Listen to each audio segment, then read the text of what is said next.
Notre invitée à présent sur RTL, Janine Bonadjunta, bonsoir. Bonsoir. Vous êtes l'une des avocates de Jacqueline Sauvage. Il y a une semaine, la justice refusait la libération conditionnelle à votre cliente, une femme, je le rappelle, condamnée à 10 ans de prison pour meurtre aggravé. Elle a tué son mari, elle l'avait battu et violé, elle lui a tiré plusieurs balles dans le dos. Comment va-t-elle aujourd'hui? Vous avez pu lui parler ces derniers jours, que vous a-t-elle dit? Pas plus tard que cet après-midi, nous l'avons eu au téléphone. C'est une femme qui est en déséquilibre total, qui est complètement effondrée, qui ne sait plus où elle va, une femme qui travaillait en maison d'arrêt, qui ne veut plus travailler, une femme qui vivait avec ses rituels d'incarcération, mais qui en avait quand même, qui aujourd'hui refuse d'aller en promenade, refuse de travailler, refuse même de manger en grande partie. Elle a perdu un petit peu le goût du combat. Hier, on a annoncé sur RTL qu'elle renonçait à faire appel. Comment vous a-t-elle annoncé cette décision ? Alors, nous étions allés lui rendre visite avec mon associé Nathalie de Mazini mardi après-midi et nous avions eu un échange assez long où elle nous semblait pouvoir continuer le chemin judiciaire avec tous les aléas que ça procure, surtout pour elle qui n'avait pas du tout l'habitude de ce milieu. Et elle nous semblait encore prête à continuer et nous lui avions assuré de notre protection, de notre entourage. Et elle était, nous semblait-il, convaincue du bien fondé de cet appel. Et puis, dès que nous sommes partis, puisque nous l'avons appris ensuite, elle s'est effondrée et elle arrête. Elle n'a plus envie, elle se sent impuissante. Très souvent humiliée par les propos qu'on a tenus à son égard et je dirais qu'elle a plus envie. Elle a plus envie. Elle a envie d'avoir la paix. Elle a envie de pouvoir.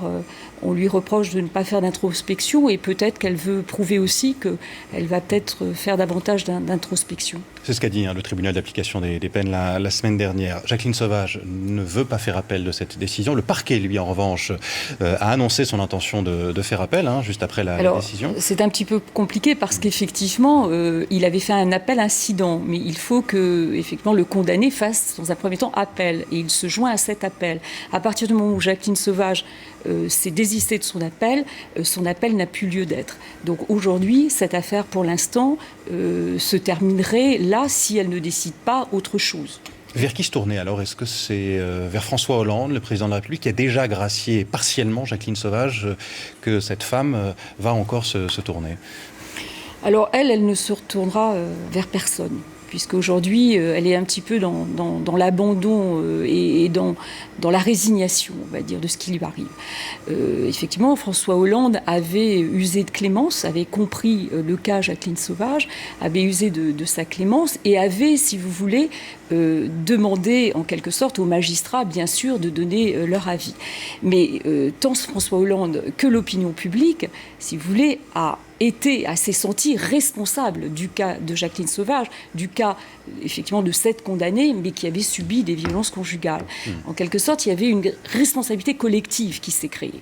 Et normalement, les magistrats qui représentent le peuple français, auraient dû effectivement se fier un petit peu à tout ce qu'ils entendaient autour d'eux et rendre la justice au nom du peuple français. Le peuple français, qu'est-ce qu'il dit aujourd'hui ? Il veut descendre dans la rue pour dire que la place de Jacqueline Sauvage n'est pas en maison d'arrêt. Elle n'a rien à faire, cette femme, en maison d'arrêt. Ça n'est pas une délinquante, c'est une primo-délinquante qui a commis un acte unique, isolé, qui ne représente aucun signe de récidive, aucun signe de dangerosité.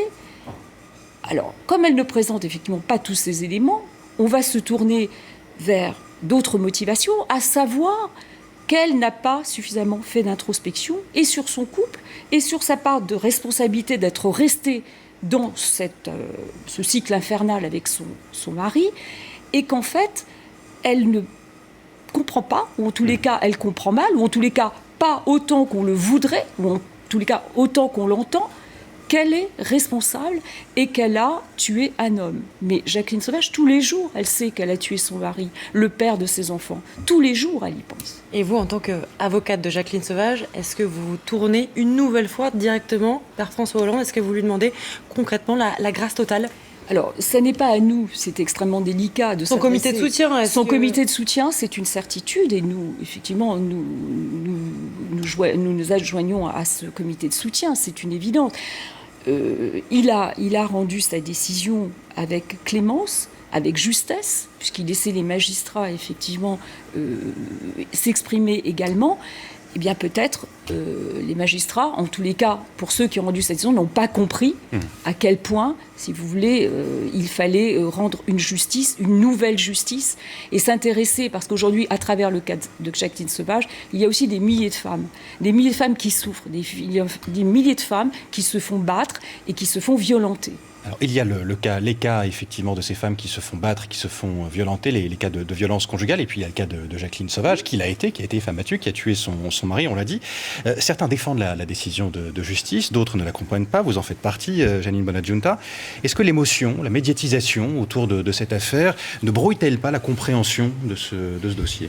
Alors, la compréhension, ceux qui critiquent cette décision, bien sûr, je peux l'entendre. En réalité, ils n'étaient pas présents lors de l'audience. Ceux qui étaient présents sont beaucoup plus nuancés, car lors de l'audience, on a vu des voisins, les villageois de l'endroit où elle vivait, s'insurger contre, si vous voulez, ce qui lui était arrivé, avoir été témoins de ce qui lui arrivait. Eux-mêmes avaient peur.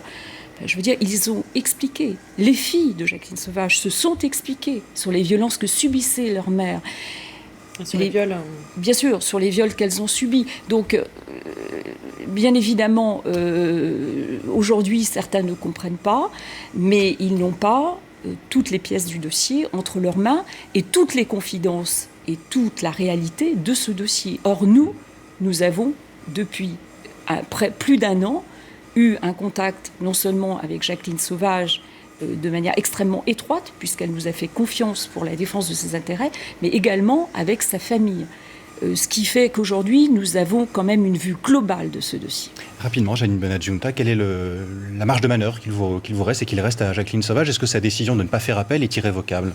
Elle n'est pas irrévocable, puisqu'elle a 10 jours à compter du jugement qui a été rendu donc vendredi 12 août. Elle a donc 10 jours pour changer encore d'avis. Donc il n'est pas irrévocable. Aujourd'hui, en l'état, elle s'est désistée de son appel. Donc nous attendons, et l'autre hypothèse serait que, effectivement, François Hollande puisse intervenir éventuellement. Jacqueline Sauvage qui sera libérée au plus tard, si j'ai bien compris, en juillet 2018, avec le jeu de remise de peine. Entre avril et juillet 2018. 2018.